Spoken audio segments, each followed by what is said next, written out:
Hello. We're behind. Who's your favorite angel? You have one.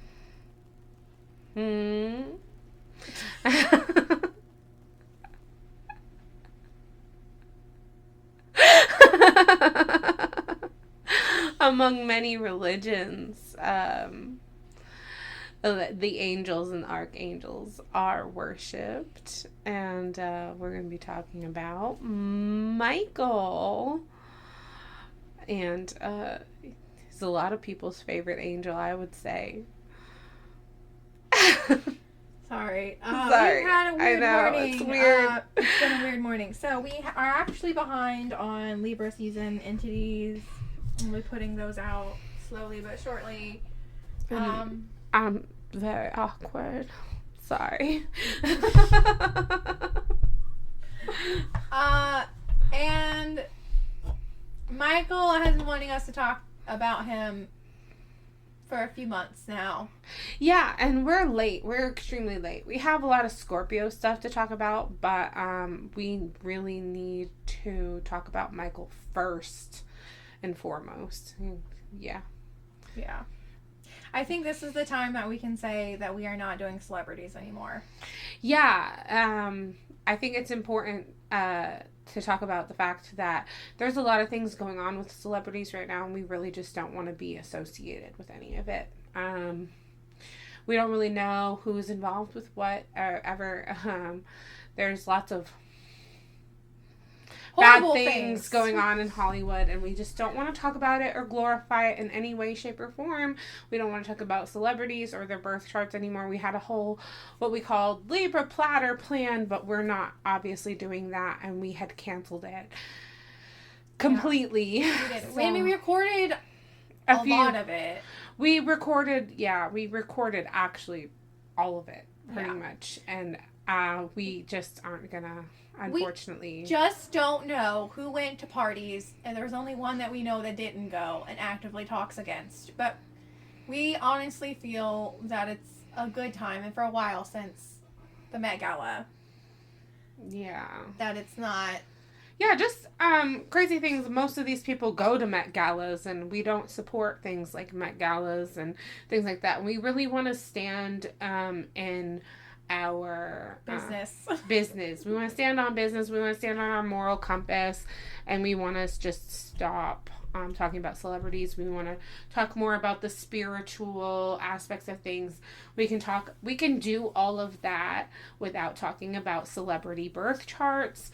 Yes, we were diving into the spiritual astrological side of that subject involving celebrities, but we did get into some of the drama, and we're not real proud of that, and we're not going to be doing that anymore. So we're going to be moving on from that and just sticking to the spiritual stuff.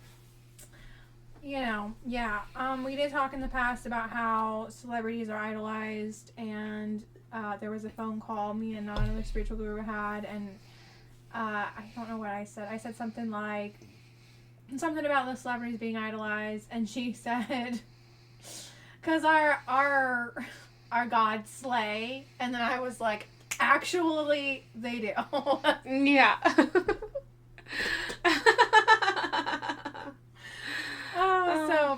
We're gonna just start talking about our gods more, because that's who we really idolize. And yeah, we do enjoy music, and we also enjoy entertainment. Yeah. But we also don't want people to profit that are shitty. Yeah. Because our money talks. Exactly. So it's okay to seek entertainment. It's really hard not to. I definitely try to seek entertainment more in nature now, more than anything. And I highly recommend others do the same. But for the most part, there's nothing wrong with enjoying music or a movie every now and again. But to idolize these people is kind of crazy, because we don't really know them. We don't know if they're good people or bad people or what they're really doing in their day-to-day life. So balancing that, and now we're going to jump in and talk about the hand of God, Michael. Yes. Yes, yes. I don't even know where to start. We have books, we have information, we've talked to him, we've divinated with him. It is very much so a shock to your system. Yeah, so growing up, I grew up Christian, and I would have always assumed that Michael belonged to Christianity. That's what I would have been taught growing up. I would have just thought and assumed the whole time that Michael just belonged to Christianity. I thought the archangels only belonged to Christianity, and I would have lived my life thinking that, had I not known any better. Turns out Michael doesn't belong to anybody.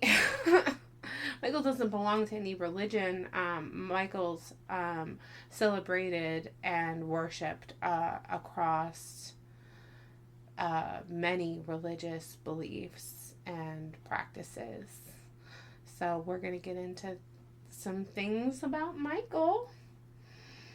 Yeah, we are. He is celebrated amongst different practices, and meeting him was very interesting because he said to us and he said to other people, and this is gnosis that I'm saying, that regardless of what you believe in, he doesn't really care because he's here to do a job, and he's given the job and he does the job, and we all have our own jobs, and it doesn't matter at the end of the day because we all have a purpose that we need to serve. Captain of the Lord's house, or Prince of the Heavenly Host is another title. He's got a few titles, and he is, technically I would say he does belong with the Christian God because he runs the army of angels. But, I mean, he doesn't necessarily belong with the Christian God because he's celebrated with the pagans, Jews, Christians, Muslims, and unaffiliated people. Celebrated, yes, and he forms his function regardless of religion. Big emphasis on his function, because that's kind of like what he talks about when he shows up. Beloved by. Yes. He is beloved by. And when he shows up, he's there, and he will make sure you know that he is there. And when he is there, there is a reason that you have to figure out what the reason is. It's not like the entities show up in your space and they want you to grow. Yeah. Right? And they use different experiences or lessons to teach you things. And it's not always comfortable. And when he shows up, he makes it prevalent that he is there. I don't know how else to explain it. You just know. He will send you signs, and he will stay in your space until you complete what he wants you to do. So he's, like you said, the head of the Lord's army. So he is the one that's said to crush the rebel angels, which are the ones that rebelled against God, starting with Lucifer, who fell from heaven, and the other angels who fell with him, the 33% of angels who fell with him. But he doesn't always like being seen as someone that is constantly at war with the infernals, because the infernals serve the same purpose that he does, just differently. Every entity serves a similar purpose. They just go about it differently. And this is why people caution other pagans and new to the craft. I don't like the term baby witch. So new to the craft people, because entities that are not your ancestors are going to teach you things the hard way, not the comfortable way. Right. Well, he will always do what's right. So he's like, in a way, he's like kind of infallible. So he'll always do what's right, and he can't be bribed to do anything that's not. Like, he will always do the right thing, and the right thing will always win in Michael's eyes as well. So, like, he can do no wrong. He's completely righteous according to, like, his gospels and things like that as well. But every entity does things in their own moral compass, in their own righteousness. Right. So. Right. So, but, like, that's what so they say he's completely righteous. So they say he does no wrong. So they say he's completely infallible. Yeah. According to this creator that he works for, you know. So Michael is one of the angels that you call on to do the lesser banishing ritual of the pentagram, the LBRP. That was a leaked thing you can find online to do. Yeah. And it's a protection ritual where they call on angels to protect them. It's intense, but it does the job. Yes. I have to mention that because it's something somebody needs to hear. Yes, the lesser banishing ritual of the pentagram. It is more ritualistic magic. However, you don't have to do it exactly the way it is. There's different things you can do, like Yeah. substitute the deities for deities that you worship, things like that. Yes. And I've heard, many different things about doing it from different people, and it affects everybody differently because it is ritualistic magic. You are going to move your body and things like that. And you don't have to call him Michael, but from what I was told when we talked about it, he said that I will do the job, but if you know me, I'm going to do it better. And you could sub out different entities. However, it's based with the angels. And there's 4 of them. So, how to add that in. Yeah. Pagans and non-pagans alike know who Michael is. He's considered a psychopomp. He is considered like a justice entity. He ferries the souls. There's many things that ferry souls back and forth across lots of religion. Yeah. Because you gotta think there's lots of us, so there's gotta be lots of them. Mm-hmm. Myrrh. Frankincense and myrrh. Right. Oh, his offerings are frankincense and myrrh, if you didn't know. I've read that angels don't eat or drink, and you can use sigil magic if you feel comfortable invoking certain entities, but just realize that some of the entities with sigil magic, you're doing it in a way, and it was formatted to capture them. I don't know how else to say. Multiple entities all exist across many different pantheons. One belief does not mean that the other beliefs are wrong. And as humans, we get our butt hurt feelings. And it causes argument and discourse. There is no actual right and wrong when it comes to pantheons and belief systems. Okay. What you got over there? Just looking at some of his fun facts. I'm just seeing what I want to pull out. I've noticed that he's sometimes portrayed with a dragon, and this is representing of his victory over Lucifer.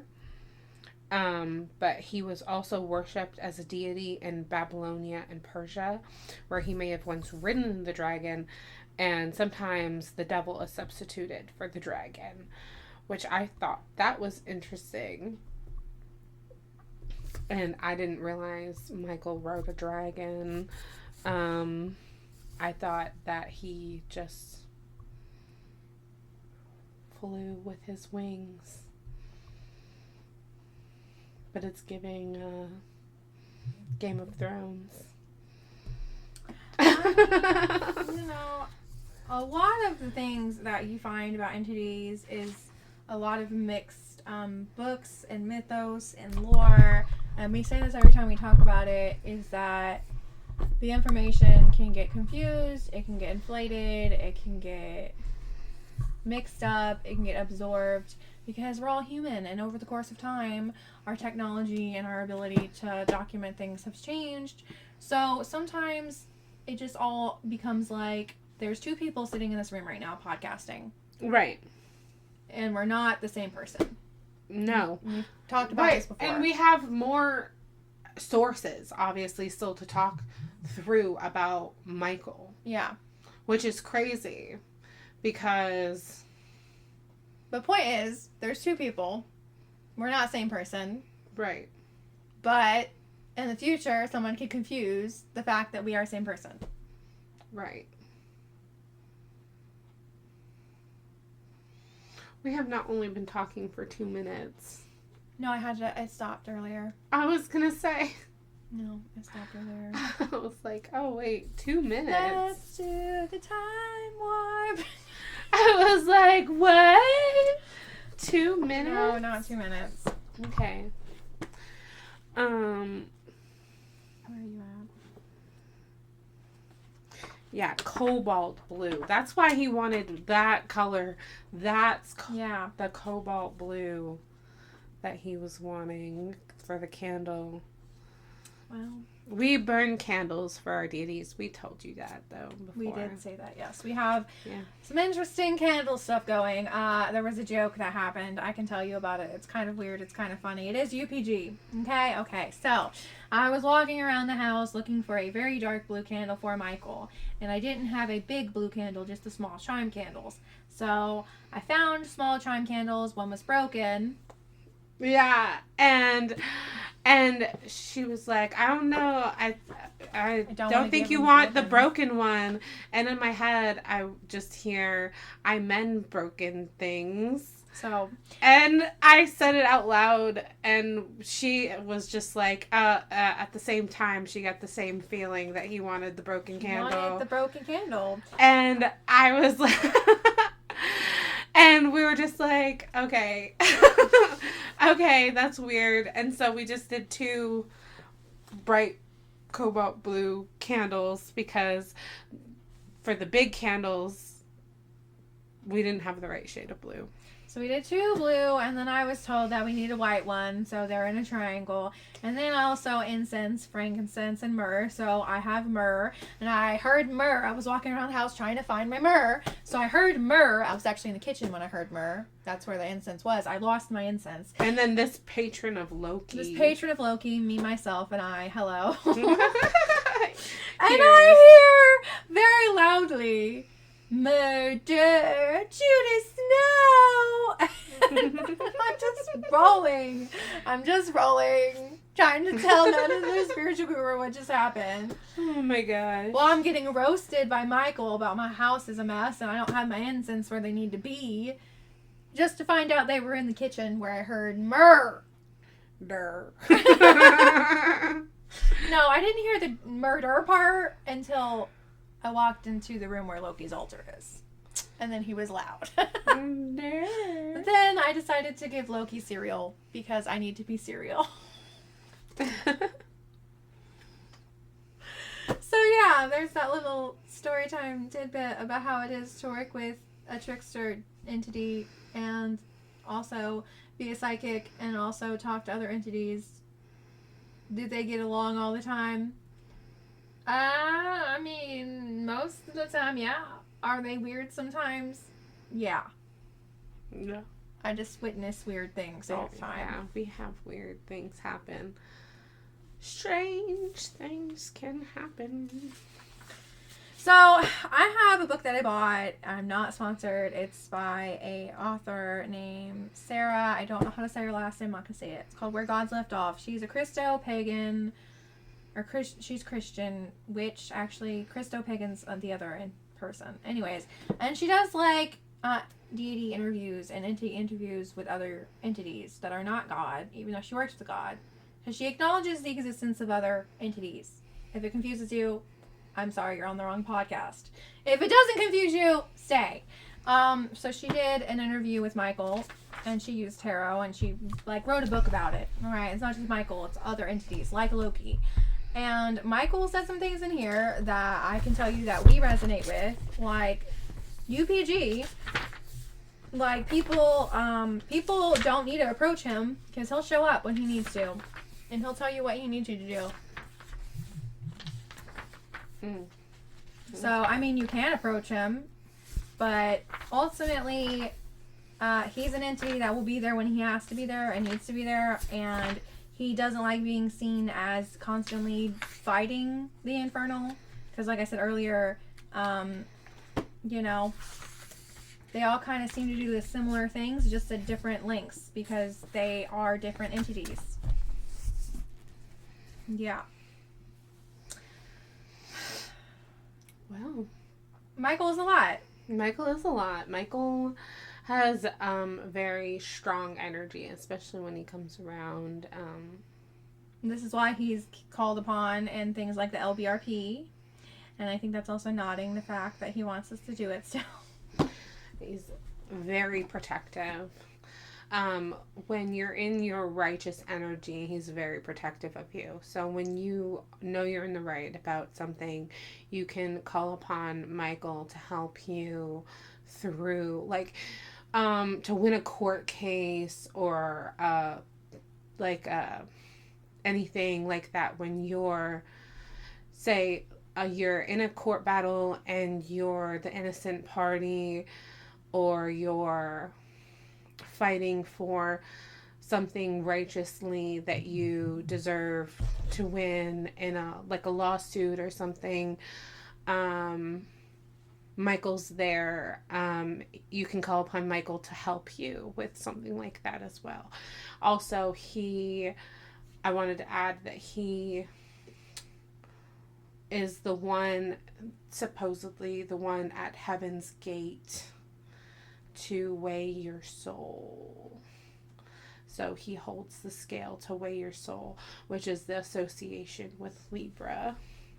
And also, a lot of practitioners that are of the pagan, witchcraft, spiritualist variety will call upon Michael to exorcise and cleanse a home and escort energy out of the space that doesn't need to be there. Yes. You can do that with a lot of different entities, but as he's a protector, that is one of his jobs, as well as like psychopomp and listening to whatever orders he was given and exacting them in the way they need to happen. Exactly. So his methods are not, no entity's methods are for the faint of heart. Okay? No. This is why people say ancestor work first. However, if you're an entity witch, if you're a psychic, if you start meddling with energies, the energies are going to have power and you can revoke access, but once something's in play, it's in play. Mm-hmm. So this is why people tell you that these entities are not genies and they're not playthings. Right. Respect. And when they come to help you, you offer them something in return to thank them. That's very much what you're supposed to do. It's the etiquette. Whatever it is to satisfy them, even if it's just devotion.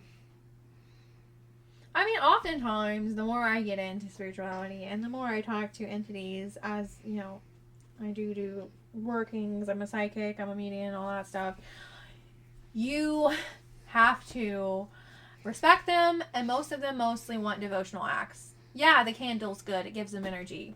You gotta feed the spirit, okay? Mm-hmm. Yeah, I know that sounds weird, but just, you gotta understand. There's gotta be an exchange. However, a lot of them want you to do things, whether it's internal shadow work, whether it's practically physically getting up and moving your body or cleaning your house. Like, there's things that they want you to do that's more than just lighting a candle.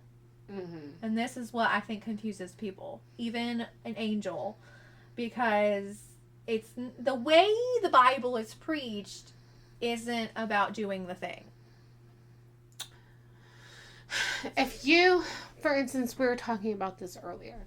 If your deity is telling you you need to get up and brush your hair and brush your teeth and take a shower, and you just don't have the energy to do it, you can say, I need help and I need your help to do it if you want me to do that.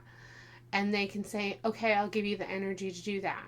And you take that energy, and instead of getting up and brushing your hair and you're brushing your teeth and you're taking your shower, and you use that energy that they gave you to do something you weren't supposed to do instead, then they're going to just drain you even more. They're going to punish you. They're going to say, you didn't deserve that energy I just gave you. I just gave you the energy to get up and do that, and you got up and did something else. You know what I mean? That's how that works. So when they do honor that and they give you what you asked for, then you get up and do what they told you to do. An emphasis on give you what you ask for, because we have to talk about that, and I guess Michael wants to talk about that. If you pray for strength, you're gonna have a hard time. Well, because you don't get strong from nothing. Like, exactly. From lifting a feather. And it doesn't matter who you're praying You to. don't get strong from lifting a feather. You don't. And it doesn't matter who you're praying to, because they're all going to see it and be like, okay, you want to get strong? You want patience? There are words like that that we forget are danger words, as not another spiritual guru will put it. You don't get patient until something tests your patience. I know. That's my point, is that especially if you're into doing spell workings or crafting. Cat? They're playing. This cat is laying. I don't know. He's like, she can't see me. My cats are hiding from each other. It's weird. But no. If you're praying for something and you get it, it's not always going to be the way you want it. If you're doing spell work and you're doing spell work, the outcome is not always structured in the way. When you enter, like, have a deity come in to your life, they're going to make things happen, and it might be uncomfortable because that's part of the lesson. Oh, you're gonna be uncomfortable if you ask for things like strength and patience. You're gonna be uncomfortable for a very long time before you get those things. That's gonna take time. You don't get strength. You don't get strong overnight. You can't snap your fingers and become a muscle man and win your fucking heavyweight championship overnight. You know what I mean? Like, that's not how that works. We've devalued our ability to use words and action, and over the course of time, we don't actually acknowledge that everything that we do sparks things around us. It puts things into motion. And when you're playing with matters outside of yourself, you're just giving them the ability to push more things into motion. Mm-hmm. Easier things to pray or ask for would be, like another spiritual guru said, energy. But even that can be a danger word, right? Quote unquote danger word, because you're asking for something and it will be given to you. But if you don't do it in the way you need it to be done, when it's like that, you get in trouble. And it's not a go stand in the corner. Right. So, yeah, entity work is not for the weak of heart, the faint of mind. No. Like, you have to be prepared. And even the most prepared practitioners will tell you, you can't prepare for everything. Mm-hmm. Exactly. So, the human experience is an experience that we are here to experience, and experiences in that experience are shit. Because they're lessons that we need to learn along the way. Because you can't always learn something by being given everything. Yeah. No, you can't. If it's being given to you, you have no respect for it. Honestly. Because you didn't earn it. I truly believe that you cannot respect something as much if you didn't earn it.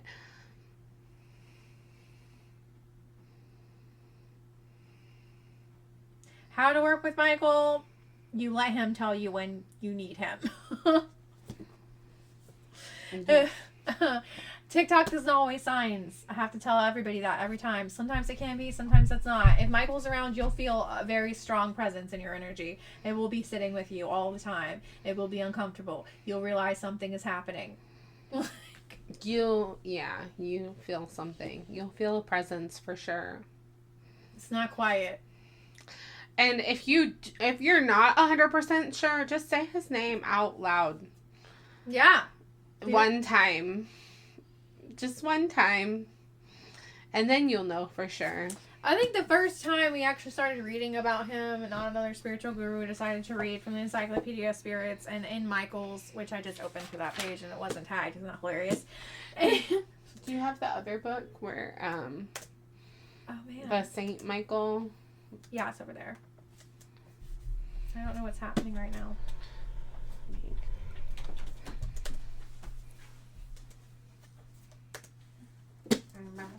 In the Encyclopedia of Spirits, there's a prayer, and she read it out loud. And the first time we were reading about him, Read it. it was intense. It's similar to the LBRP. It is similar. Yeah, it's very similar. Okay, I'll read it out loud. I'm not okay. Michael to the right of me, Michael to the left of me, Michael above me, Michael below me, Michael within me, Michael all around me, Michael with your flaming sword of cobalt blue, please protect me. Yeah, it is very similar to the LBRP. The difference is you're drawing a pentagram with the LBRP. But even this, it has like a stomach drop feeling. Yeah.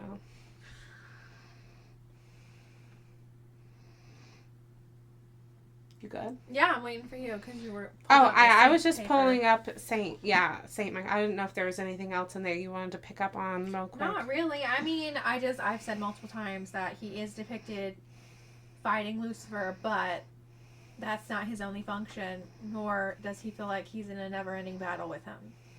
He accepts the other entities doing their jobs. This This book doesn't have much different to say, honestly. Reading it, and I mean, it's from the same author. It is the Encyclopedia of Saints and Sages. Mm-hmm. It's a little bit different. So, basically, it says the same thing. Beloved by pagans, Jews, Christians, Muslims. Head of the Lord's army. Both Michael and Gabriel serve as psychopomps. Yeah. Michael adores heights. He often manifests atop mountains or standing on roofs. His shrines are traditionally built on mountains or peaks.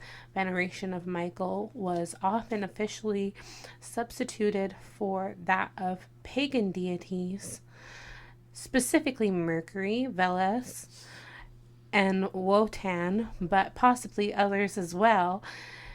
In some African diaspora traditions, Michael is syncretized to the warrior spirit Ogun.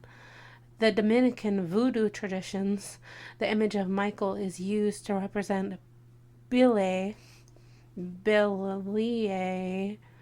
Belcan, the spirit of justice. Michael is invoked for protection from whatever frightens you. If you're worried about the safety of a loved one, he may be petitioned on their behalf. He accepts petitions from one person on the behalf of another. He is the Archangel of Justice and may be invoked to provide justice for crimes committed against you. He is the special protector of victims of rape and may be invoked for protection against sexual abuse. And old verbal charm invokes Michael's vigilant protection. Cinnamon Grove just read it, but it's written a little different. It says Michael to the right of me, but it says fire of Michael to the right of me, fire of Michael to the left of me. And then it just repeats with fire of instead of just Michael. And then everything's pretty much the same. Candle update. The broken candle is burning evenly. Yeah, it burned. Not fall. It did not fall. Yeah, he said what he said, and he meant it. He said he mends broken things, and nothing burnt wonky at all on that candle the entire time. It sat perfectly.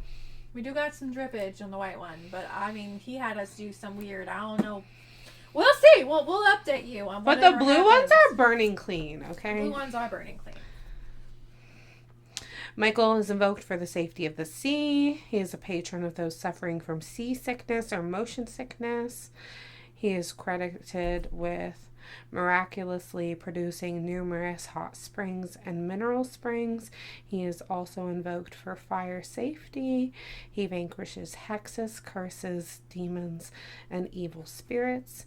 He protects against random evil, supernatural evil, and the evil eye. Michael is credited with terminating many historic epidemics and plagues. Interesting. There goes into a lot more into depth in this book, I think. Yeah, it does. According to the legend, Michael is the angel with the flaming sword standing guard at the gates of Eden. A magical spell requests that he reproduce this service for you. Fill small bags with grains of paradise, the spice also known as Malgueta pepper, Momum malgueta. Attach these to the back of images of Michael Archangel.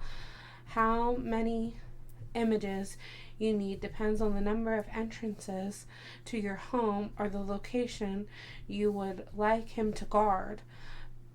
Post images on the front and back doors so that Michael can stand guard for you. A variation on the spell substitutes an image of St. Peter, another famed gate guardian, to be placed on the front door, while an image of Michael is used for the back. Interesting. So that's sympathy magic. Very interesting. Michael makes frequent personal public appearances. Apparitions of him have been recorded in Mexico, Italy, and France. In 1995 and 1996, Egyptian Christians and Muslims witnessed numerous apparitions of Michael in the Church of St. Michael in the village of Kafar Yusuf Samri. I'm butchering that. I'm sorry. I'm not good with pronunciation. But of course, you can read it in the Encyclopedia of Mystic Saints and Sages by Judica Iez. I'm going to link it below. You can find it on Amazon. They're good to have, especially if you do any type of entity, deity, psychic work, because you can thumb through and find a lot of entities, not every single one, but most of them. He appears in various forms, both with and without wings. Miracles recorded there includes exorcisms, healings, and multiplication of oil. Interesting. Yeah, mentioned calling on him for exorcisms earlier and house cleansings, and any if you ever feel uncomfortable energy, just start praying to Michael. Yeah, he'll handle it. There's other people you can pray to, yes, but Michael, if you're more comfortable with an angel, let him do the job. His iconography is interesting. It says one icon of him has a disproportionately large head. Its facial expression is reputedly visible shifts from gentle to severe, which is interpreted as indicating Michael's current mood or his opinion on the state of your soul. Miracles are attributed to the icon. Local legends claim that Michael emerges at night and patrols the village streets to protect residents from harm and gratitude. The icon is given a new pair of golden shoes annually to replace Michael as worn out. This one's in the... I can say that in the other book, it does talk about September 29th being St. Michael's Day, and every 12th of the month is a tradition to pray to Saint Archangel Michael for protection. If you're interested in observing those days. Yeah. So yeah, this is why I bought both books, because one is a little bit different than the other, and both of them have him in there. However, one has more information. This one also says when he was riding a dragon. Of course it does, because it's the same author, like you said. But his feast days are September 6th, November 8th in the Orthodox Church, September 29th, Michaelmas, Yeah. Western Church. Coptic and Ethiopian traditions honor Michael on the 12th day of each month and recommend this day as the ideal time to request protection and help from him. Michael is celebrated in Cornwall on the 8th of May. Other local feasts include the 9th of June, 18th of June, October 27th, and December 10th. What's today? What is fucking today? What is today? Today, we are recording on October 28th. But, yeah, it's one day late. I was going to say it's not the 27th, It's babe. still very close. It's very close. It is very close.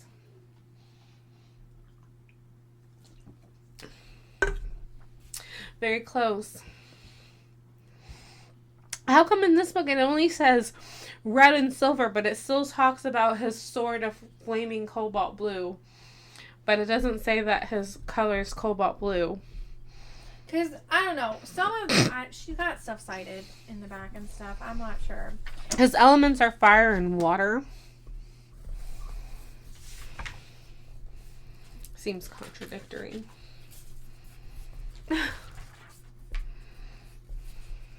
This is all the citing that she used, so I don't know.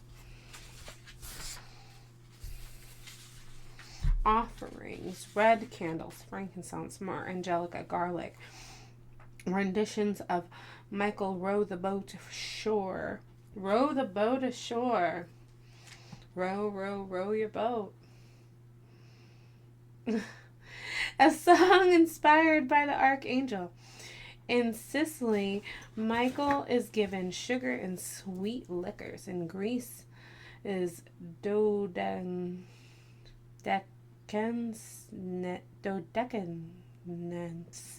Islands.